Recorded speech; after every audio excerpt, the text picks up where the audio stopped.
Welcome to the SIWIKE podcast, the only podcast that shares the stuff you didn't know you needed to know about jobs, careers, and life. The SIWIKE podcast, the stuff I wish I knew earlier. Hi, everyone, and welcome to the SIWIKE Stuff I Wish I Knew Earlier, the podcast.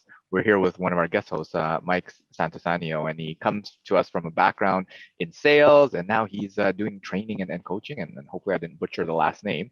But I'd love if you kind of started with what you're doing right now, and then we'll get into what we were like as a kid, and then how did you get from there to where you are now? Awesome. Thanks so much, Luki. I appreciate it. And actually, you did not butcher my last name. I actually say it incorrectly sometimes too, so no problem there. Okay. But yeah, appreciate you having me. So I guess just jumping into it, you said kind of like what I'm doing now, and I have an organization called Train Your Minds, and I'm just a corporate trainer that provides workshops on designing the mind for the workplace. That's amazing. And if we were to kind of step back and ask, like, what was Mike like as a kid? Like growing up, some of the earlier childhood memories, maybe some good ones, maybe some not so good ones, and then walking through the process of probably some key milestones in terms of how you got from there into and then how do you end up as a corporate trainer? Because I know there's some sales in there, and I hope some time in the US. So walk through the journey. But what were you like as a kid growing up? So I guess depending on who you would ask, but I think most people would say I was kind of a pain in the butt, so to speak. I was kind of all over the place, hyper. I have kind of ADD and never wanted to sleep. So that wasn't fun for my parents. But one thing that they would always say is I would always question everything. So my dad would call me the philosopher because I always needed to understand why, type of thing. So I guess as a parent, it could get kind of annoying when you want to do something and you keep saying why. It's because of this, and like why because of that. Right.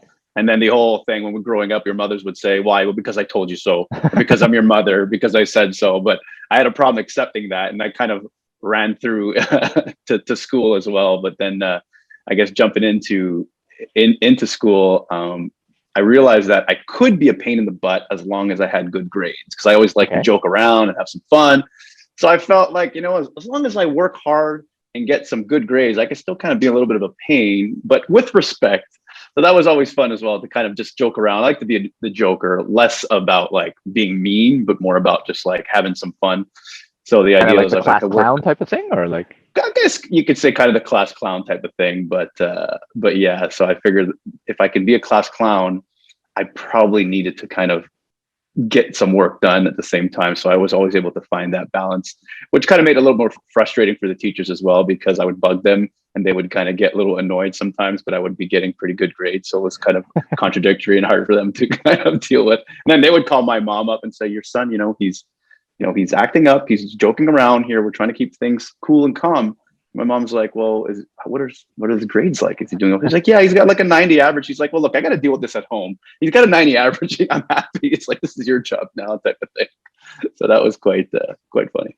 Cool. And were you kind of like athletic, into like book science or reading? So you mentioned the philosopher bit. Like what were you into? Well, other than giving people a hard time. Well, back then, no, I wasn't really into reading and things like that. I was an athlete, I guess. Okay. I'd like to call myself an athlete. I just loved sports. Played hockey my entire life, growing up in Canada. So that's kind of in our blood. Sure. And but yeah, just team sports was always very important to me. And when you were growing up, what was kind of the ideal or the influences in terms of like career path and what you wanted to do? Were you, did you want to be a hockey star? I know a lot of people have those, how quickly those aspirations like continue or not. And then like, what were the areas that you wanted to kind of explore? And ultimately, how did you like choose a path to further education? Yeah, great question. And I mean, my hockey dreams got crushed pretty early when my growth spurt didn't really spurt as much as I wanted it to. Okay. And then when we started to play hockey and full body contact came into play, and I realized that that dream was over, because once you get hammered by a guy that's like over 6 feet tall and you're like less than 5.5 feet tall at 16 years old, wasn't very fun. But how it kind of happened was just kind of serendipitous, I guess, is in high school, on my graduating year, 16 years old, we had a high school trip to go to Europe, and everybody had to we had to kind of save up some money because my parents couldn't really afford to pay for the entire trip because it was very expensive. It was like an 18-day journey to Europe, which was like an absolutely amazing experience. But at the same time, we had to take a step back and people start to get jobs, working at McDonald's and doing all this kind of stuff. And I was trying to figure out what I wanted to do to make some money. And then I found out about telemarketing and pretty much what's called like telesales, right? And there was a huge telemarketing boom in the late 90s. And I got this job, and what I would do is while everyone after school was going to like flip burgers or working in a store or whatever it may be, I would get home. Like I was like 5 feet tall back then. I'm not much taller than now, but I was like a little guy, like button up shirt, got my little suit on, and then would go downtown and get on the phone, put the headset on, and I would just get my deep voice going, and I would do telesales, right? And I was able to kind of get into sales, and I realized I'm like, wow, I could just talk to people and convince them to kind of buy something, and I'll make money. And then the better I do, the more money I'll make. I was like, this is great. It's not just like, this is your hourly wage. It's like, you can get paid an hourly wage, but if you keep talking to people and convincing them and kind of negotiating and making them purchase something, you'd actually get some more money. So that was kind of how it jumped in with me. And I was like pretty good at it. I was pretty laid back. And obviously it's easier to do sales when, your parents are making you dinner, you're not really paying the rent type of thing. Right. So that's how I kind of jumped into it. And then, fast forward a couple of years, I ended up really enjoying the whole idea behind sales. And I felt like this is something that was for me because I have that quote unquote, they say the gift of gab type of thing. I always love talking to people, love joking around, and, people just got to shut me up sometimes. And so I kind of jumped into the sales end of things in my late teens, and a little bit of a roadblock around 18 years old. I was working all these telesales jobs, and I didn't know what I wanted to do with regards to education, career wise, if I wanted to go back to school or not. And I had an opportunity to go to the military, actually. So I was just like a random weird opportunity where I was talking to a colleague, and he went to the army. He's getting me pumped up. It's like, yeah, you got to go to the army. It's great experience. You're going to learn all kinds of things, and this is going to happen. That's going to happen. Like, wow, this is crazy. And I used to love watching like military movies and all kinds of things like that, Saving Private Ryan or whatever it may be. It was something about it just like I used to like. And I convinced two of my buddies. I'm like, we should do this. It's like a summer program. It's a general military training, the Canadian Armed Forces. It was the Canadian Grenadier Guards, and we're all excited. And we did the physical, the mental aptitude test, and we're getting ready, and we're going to do it. And unfortunately, two of my friends kind of backed out and weren't able to do it anymore. So I was like, guys, what's going on here, man? We're supposed to leave in like a few weeks. Like, yeah, we're not doing this. And then I got the call. They're like, okay, you're ready. You're gonna start the course. And that was like one of like a pivotal moment in kind of my life where I was just like, okay, so what do I do? Do I back out, or do I do this type of thing? And I was thinking about it. And I'm like, this is going to be a few months. And it's like, if I do this, this will be pretty cool. I'll gain a lot of experience. I'm going to learn a lot of things and maybe be able to push myself. Cause I always want to see if I could do the boot camp, and like when you see in the movies, could I push myself? Could I do it? So I said, you know what, I'm just going to do it. So I packed up my things and I did it. I went alone, 18 years old. And it was funny because my parents didn't really want me to go, but when you talk to people, they're like, oh, you went to the military. It's like, yeah, your parents sent you there. Maybe you're like a troubled child. It's like, my parents are like, no, we don't want to send you there. It's like, we didn't want you to go. So they were like, we don't want to look like bad people that were throwing you and sending you to like boarding school in the military or whatnot. But yeah, I did that, and it was a great stepping stone for me into my future in sales and to where I am today, because, I went out there and it was insane. It was crazy. And you learned so much about yourself and about, being disciplined and being able to push yourself past discomfort and coming out on top. So that was a really interesting moment. Could you go back and tell us a little bit more about that conversation with mom and dad? Because a lot of folks, like university is the pathway to success, right? You have to take that. And meanwhile, you mentioned about, well, I don't want my troubled kid to go to a kind of boarding school, military school, and what people think about that. So what was that conversation like? And how do you bring it up with mom and dad to tell them that you're going to do that instead? Yeah. So I think I had already started my first year of college with CEGEP, where I am at. We do it's like a college, and then you go to university. And at the end of my second semester, I had that idea. So I came up to them and I said, I was going to sit down. I want to tell you something. I'm going to go to the army. And right away, like, my parents, they're old Italian parents, like old school. and they're Canadianized or Americanized, however you want to say it, but still, like I kind of hit them with that, and they're just like, "Are you crazy?" Because right away they think about, you're going to war. What's going to happen? My son is going to go here, Bosnia, whatever was happening back in the day. And I'm like, don't worry, I just kind of doing this. I want to be able to push myself, and I want to see what I can do. I want to get like a certificate or whatnot. And I don't know if it's going to be a career. I'm going to go back to school after the summer's done, and we're going to see. So we're kind of a little bit frightened, but I kind of just put them at ease and said, I just want to do this for myself, because I think it's going to be a really great opportunity for me to learn and to grow, and kind of the skills that I'll probably attain doing this are going to help me for my future. So I kind of had to use my sales tactics that I knew about earlier on and try to sell them on the idea of just kind of having them be okay with me going, because I had it in my head and I was going either way type of thing. Cool. How long was the military program again? It wasn't long. It was like, it was long, but it wasn't long. It was like 2.5 months or 3 months or so. So it was general military training, the whole boot camp, all that stuff. And then I was making a decision to think about whether I wanted to stay or not, but it was never my idea to stay. And funny enough, when I was done, I finished in end of August in 2001. And if you're doing the math, 11 days after was September 11th, 2001. So I remember going into college, getting up my day, and I'm walking up to school, and he's like, see my buddy, he's like, "Hey buddy, pack up your bags, you're going to war." I'm like, "What do you mean?" He's like, you turn on the TV. I'm like, "Oh my God." So I was like, this kind of happened. And then my parents are freaking out. They're like, "Oh my God, my son's going to go to war." I'm like, "Don't worry. I don't have to go to war. It's not 1941. It's not conscription, like, we're going to cut off your fingers." I'm like, no, it's fine. Like, cut off your trigger fingers. But what was the process at that point? So you're now in school, and the military is basically, no, we parked that checkbox. I got my certificate. I proved myself in that department. And then what was kind of the career path afterwards? Was it like, because there's no real kind of sales program to go into school. So what was that path? Yeah, so the military, it was, like I said, it was a really cool experience. It was something that really was a stepping stone for me. When I'm looking back now, I didn't think of anything of it until kind of right now, this conversation is realizing, it probably was a precursor to what I was able to do moving forward, because you kind of learn a lot about your limits and how you can push past them sometimes. Okay. And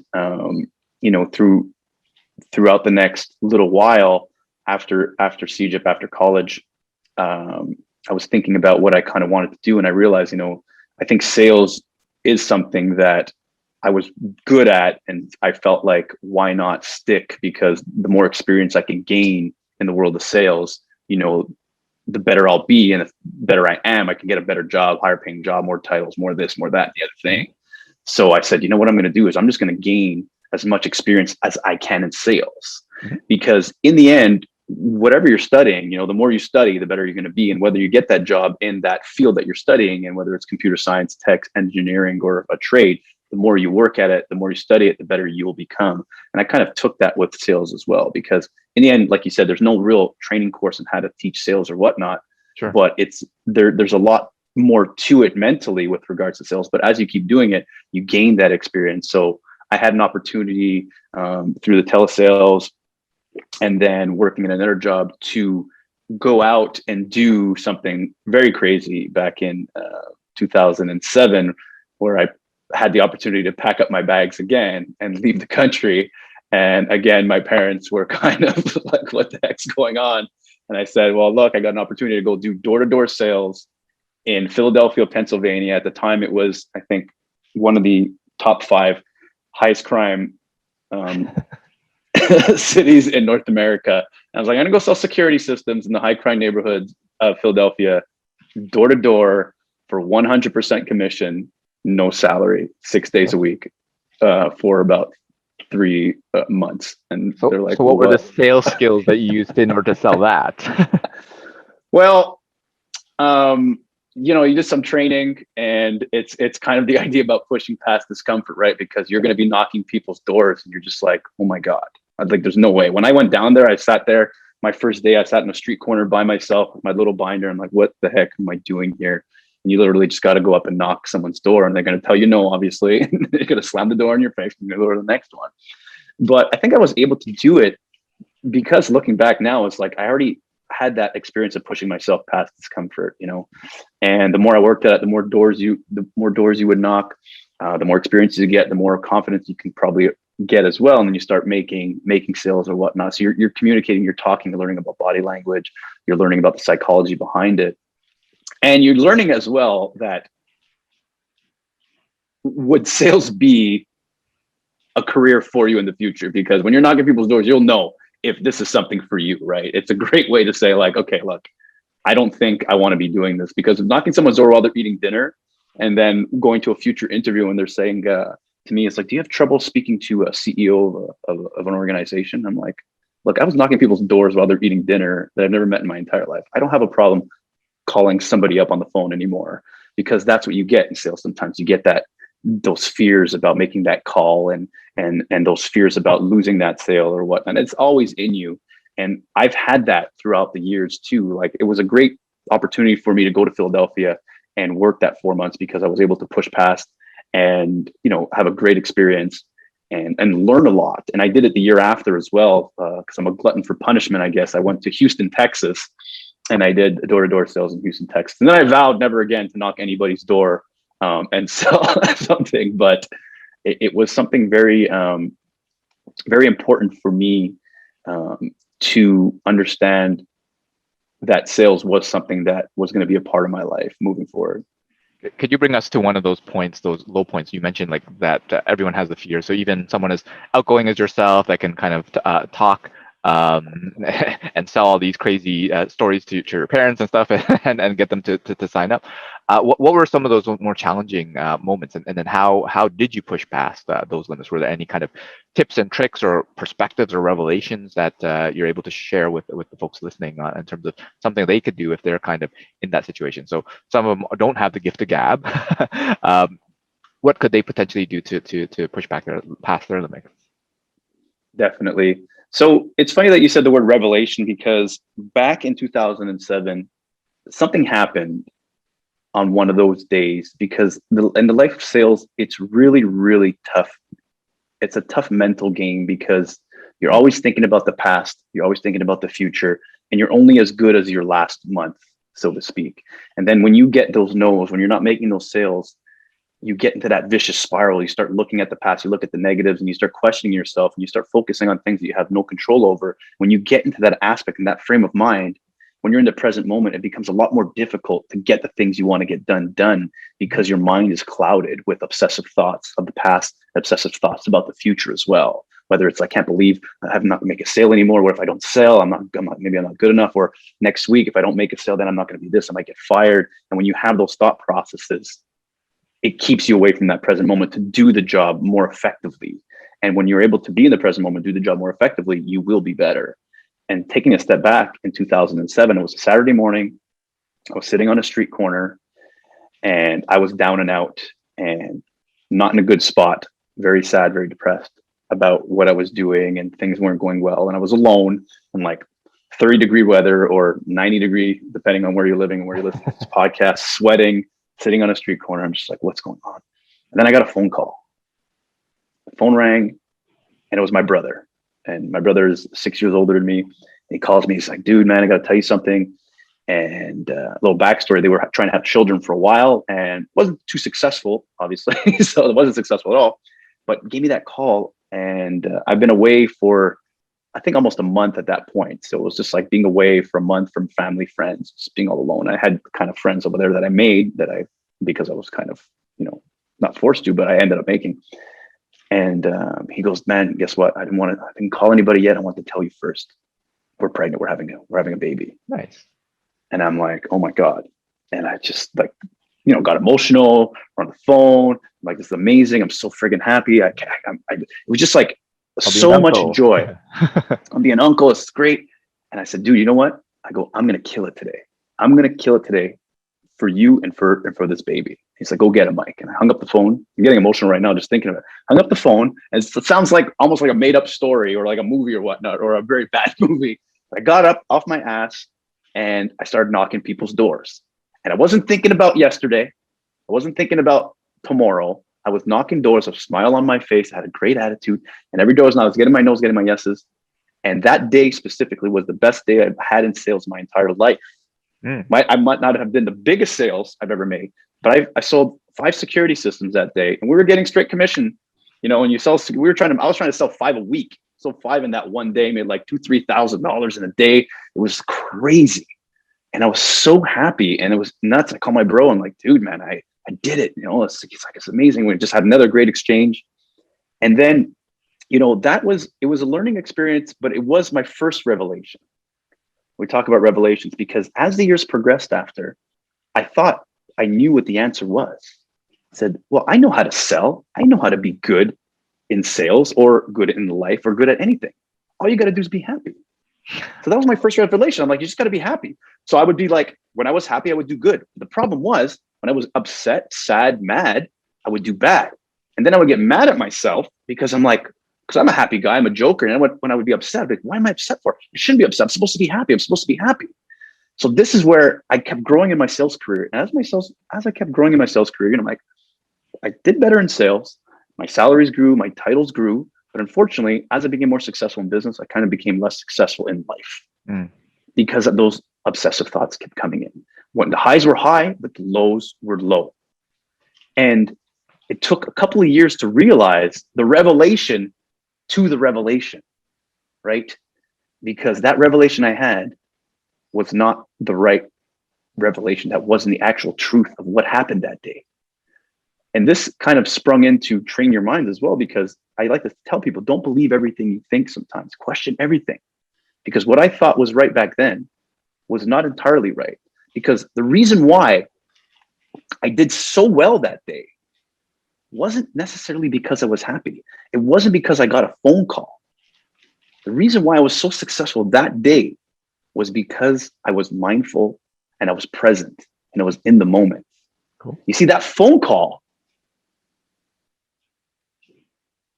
made me so happy. That happiness made me unable to think about the past, unable to think about the future, what was going to happen. Nothing mattered that day, but that day that I was in, that door that I was knocking. And once I got that no, I wasn't thinking about that no. I wasn't thinking about that. I was just thinking about the next door and the present moment.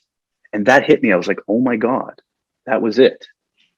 Mindful presence. So I'm like, whoa, maybe there's a way.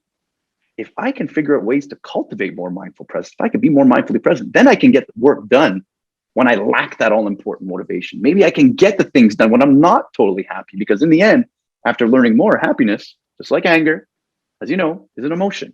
Right. We can't always feel angry, just like we can't always feel happy. But that doesn't mean we can't be effective at what we do at work or in life when we're not feeling it. So that's kind of where I took a step back and I said, whoa, I got to start making some changes here, because these questions kept arising in my mind. And those questions were, why is it that I can't do the things that I know are good for me? And why can't I stop doing the things that are bad for me? Right? And it came down to that second revelation, because it was like, well, damn, the only way I can do things effectively is when I'm happy. Right? And when I'm down and out, it's really, really hard. Does that make sense? Yeah. For sure. I mean, it's definitely that emotion and state controls your direction. So I have my own model where I call it the Saint Farr model, where it's an acronym where S stands for stimulus. So it's kind of based on Viktor Frankl's Man's Search for Meaning and the stimulus and response, but it fills in the gaps with like, oh, you have a book right there. There you go. Perfect. So funny. It's on my mantle. Yeah, and then I fill it in with that stimulus. It's from a Hamlet quote, like, "For there is nothing good or bad, but thinking makes it so." Right. So that thought usually generates some sort of feeling, and with whether it's a good or bad feeling, then that has an action, and then obviously you get your result. So filling it in, if that thought is happy or anger or whatever, then your actions are going to be a result. So if you can kind of capture your thoughts and say, well, is this useful? And the way you do it is being by present-minded, right? As you said. So when you are in the present and you can say, actually, I don't need to be angry. I don't need to be down, and I could be more happy or more positive, whatever. then the resulting feelings, the resulting actions are going to get you the results that you want. So absolutely echo that for sure. So you're now in your life, you've gone through, sold a whole bunch of stuff down in the States, and then the transition to train your mind, was that while you're still down there, or is that you came back up back to Canada to do something, or what was the transition after, or was that before or after this revelation? No, so I did that in 2007, 2008, and that revelation was in 2008 up until like 2016. For like 8 years, my motto was like, be happy, do good, right? And I was pretty decent at that, because I was kind of more of a laid back guy. I just love being happy. I love making people happy as well. But like I said, when the lows were lows, the lows were low. And I jumped into the world of IT, hardware and software, and I worked for organizations there. And I grew in those organizations. But like I said, those questions kept rising. Why can't I do the things that I know are good for me? Why can't I stop doing the things that I know are bad for me? Drive me crazy. And then I had this other revelation once I came to that conclusion that, hey, wait a second, something's up there.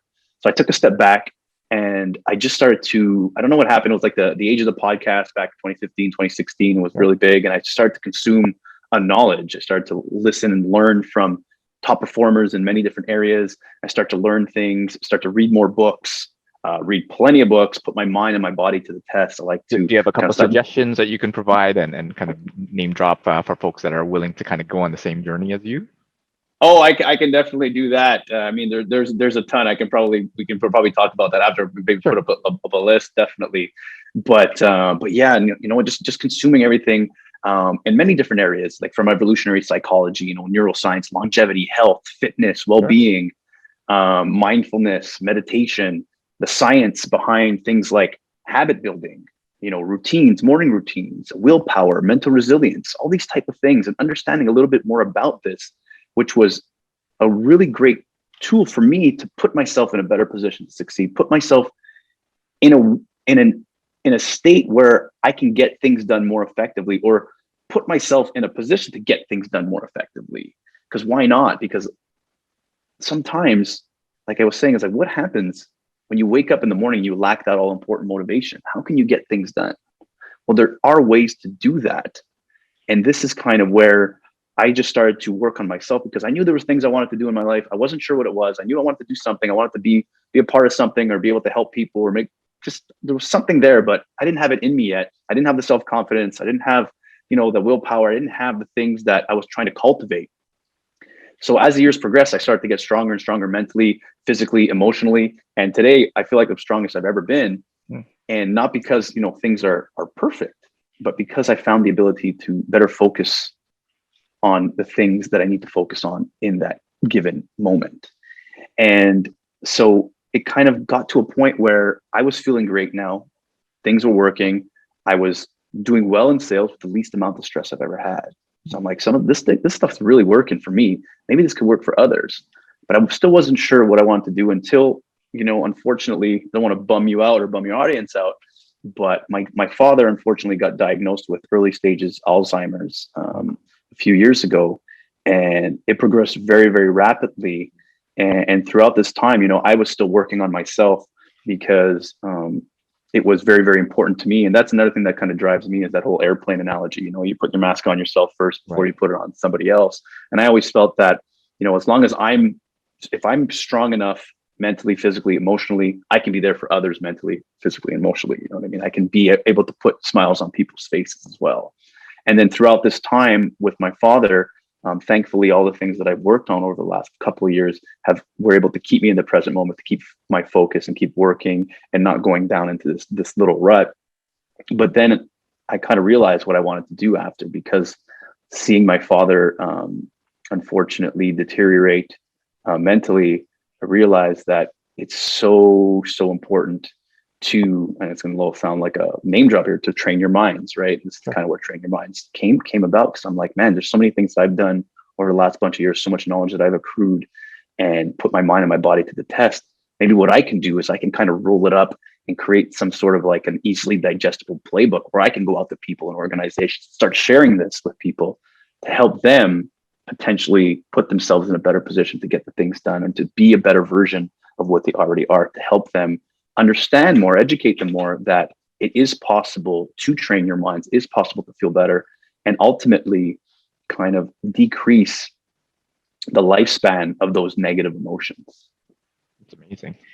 And so tell us more about kind of the journey that you're on now. So you have now a bunch of corporate training courses that you offer to folks, and if you can tell us a little bit about that, and then reflect back on some of the SWIKE, the stuff I wish I knew earlier for yourself. And I think you mentioned like 18, 23, and 35 were kind of key milestone years for you.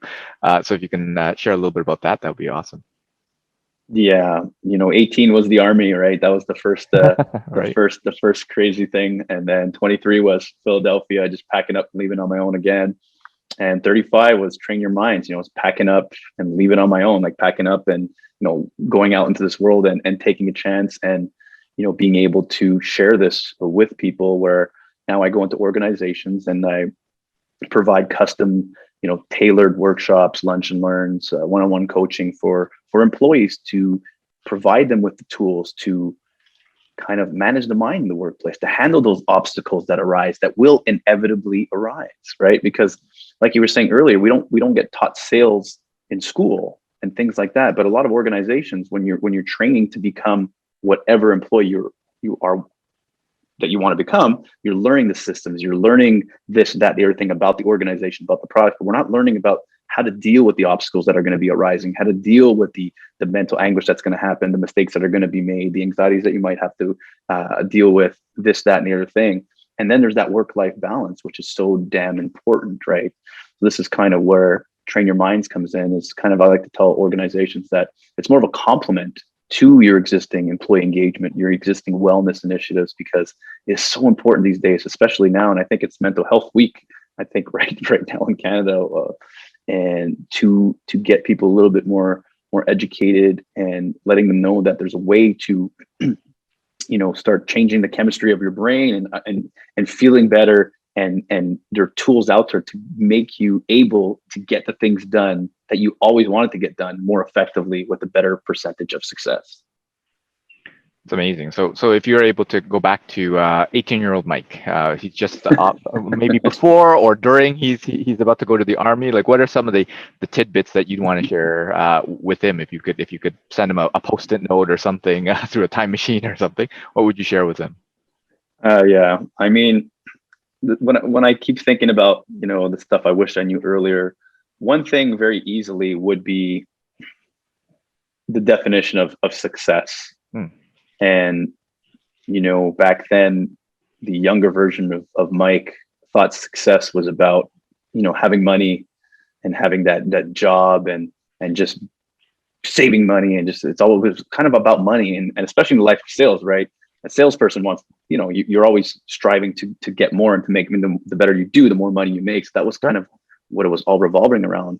And I wish I knew earlier that, that is not the definition of success, or is not the definition of success for me today. Right. Because no matter what, these things might make you happy temporarily, but you're always going to kind of want more. And happiness comes from other areas and other places. You can be happy even if you don't have all the money in the world. There's just ways that you could kind of think about that could get you to a place of more contentment, or happiness, or success, depending on what your definition of success is. And for myself back then, that was it. And now my definition of success is very, very different from what it was back then, because it's not about the money anymore. It's not about the titles and the big houses and the fancy cars.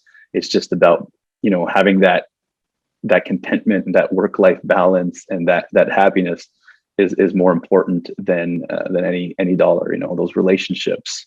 And I think I would have told him that first. Cool. What about Mike in Philly? Like, what would be his or the SWIKE that you'd send to him? Oh man, different. Yeah, it is different. I wish I knew more about mindfulness. Okay. And how to cultivate mindfulness, and how you were able to train your mind. Because back in the day, it was always about training the body, right? You work on the body, you exercise, you get fit, you feel good, yes. But a lot of the times we just want to look good. That's why we exercise. But we didn't realize how beneficial exercise is on the mind. But there's so many other things that can help benefit the mind as well. And mindfulness and cultivating mindfulness through different practices, whether it's things like practicing gratitude, breathing, meditation. There's so many things, even exercise can help cultivate more mindful presence, because understanding mindfulness and being able to cultivate it, what that does, and I said it earlier, is it reduces the life cycle of negative emotions. So Sam Harris says it reduces the half-life of anger. Sure. And that's the problem with most of us, and which causes the most anguish and the most pain, is when our minds wander, right? There's anxiety and depression. It's getting more and more apparent right now. And you're looking towards the past. I can't believe this happened, or what, looking to tomorrow. What if this happens or whatnot? We start worrying about all this stuff. And especially for me back in Philadelphia, that was it. It was always the fears, always the anxieties, always the depressions, like eating, sleeping, sales, trying to figure out what I need to do. And I was 100% commission, right? So if you don't sell for 3 days, you're not eating, right? So it was crazy. And you get into these vicious spirals. And then I wish I knew, because there's tools that could allow you to decrease the amount of time that you're feeling these emotions. Not to not feel it. You're going to feel it. We're always going to be angry. We're going to be sad. We're going to be frustrated. We're going to be depressed. We're going to be jealous. But for how long? And the longer we are feeling these emotions, the harder it is to get things done that we want to get done. Sure. And I wish that person would have understood this a little bit more, because he would have been a lot more effective and more mentally sound. He would have probably been a lot more successful back then. Understanding that there are tools out there, and understanding a little bit more about mindfulness to cultivate more mindful presence, to keep you in that moment a lot more. And when you are in that moment a lot more, like I said, that first fake revelation, that phone call, right? That phone call did not make me a better salesperson, right? And we get that phone call. All of us get that phone call once in a while, and we feel amazing. But what happens on those days where you don't get that phone call and you still need to get work done? And that's where kind of mindfulness comes in for me, and why I kind of talk about this as well, about a mindful approach to the daily challenges of the workday, or the daily challenges of our day in general. So that's what I would have told the crazy 27-year-old ADD-riddled version of myself back then. Cool. And we'll hopefully have you back for another episode where we can probably geek out and go deep dive into some of the meditation mindfulness to give folks a taste of some of that, and see what they can implement on your. I would be happy to. And is there anything that you'd share with yourself at 35 as you're setting up Train Your Mind? What are some of the things that might not be as big of an epiphany there, but is there anything that you'd share with yourself at that moment? Like 3 years back, you're saying? Yeah, 3 years as you started this entrepreneurial journey on your own and took this up. I think I would maybe just tell them to just kind of keep staying in tune with yourself, keep checking in, and keep being aware of the emotions. Because what I'm working on right now is really trying to stay on top of it and grounded, but keep working at it. Because sometimes we get to a point where we start feeling good. This was me back then. You say like, you don't feel good. It's like, I got to start exercising. Man, I can't. I just don't feel it anymore. I'm gaining weight. And you start exercising, start feeling good, and you kind of slowly drop the ball, right? And then you feel bad again, and then you pick it up. And over the years, I've constantly been trying to keep improving. I think I would just tell myself not to worry, because those obsessive thoughts still come in. And even though they last this amount of time, they're still there. Sure. But just knowing that as you keep working, because the more you work, you're constantly able to improve, and the easier and easier it gets to manage that little monster that we all have in our head. And there's things that we can do in our day-to-day, and we can always grow, we can always get better, and it'll always be a little bit better. Well, what's really cool about it, there's no end game, right? Like, especially we're getting older now, we got to make these lifestyle changes. Like, you want to start eating healthier, you want to start exercising, there's things that you want to do. You want to keep reading, educating yourself, working on that mind, so we can be, we can still be swift and strong enough to do the things that we want to do as we get older. And that's really important. That's amazing. So yeah, so thanks so much for sharing your insights, your SIWIKE, and where can folks get in touch with you and learn more about your programs? Definitely. So you can find me at trainyourminds.com. You can find me on LinkedIn. I'm pretty active on LinkedIn at Train Your Minds. Kind of working on the whole Instagram and Facebook thing. Going to pick that up a little bit, but yeah, Mike at trainyourminds.com as well, if you want to send over an email, any questions. So happy to to help out anybody that's listening in to this today. That's perfect. So thanks so much, Mike, for sharing. And then again, hopefully we'll have you back so we can do a little bit more of a deep dive on a lot of these things, because I think folks will be curious. And thanks for joining us. Thank you so much, Luki. One more thing, I want to just really appreciate your time. But you talked about a book to recommend, but you brought up a book, and then I reached out, and this wasn't planned to your guest, just in case you think it was. Sure. It wasn't planned. This is one of the books that stays on this shelf. I have some books on this shelf, but the one book that stays on this shelf is that Man's Search for Meaning. For sure. So I mean, this is a very, very powerful book, and I would definitely recommend this. Absolutely. So hopefully folks can pick that up, and then we'll look forward to hearing more from you in future episodes. Luki, really, really appreciate it. Thanks for joining us on the SIWIKE Stuff I Wish I Knew Earlier, the podcast. If you like the podcast, please subscribe on iTunes, Stitcher, or wherever you found this podcast. And if you can give us a review, that would be very appreciated. Feel free to contact me on LinkedIn at Luki Danu, LUKIDANU, and the same on most social media platforms. And I look forward to hearing from you. Thanks. Bye.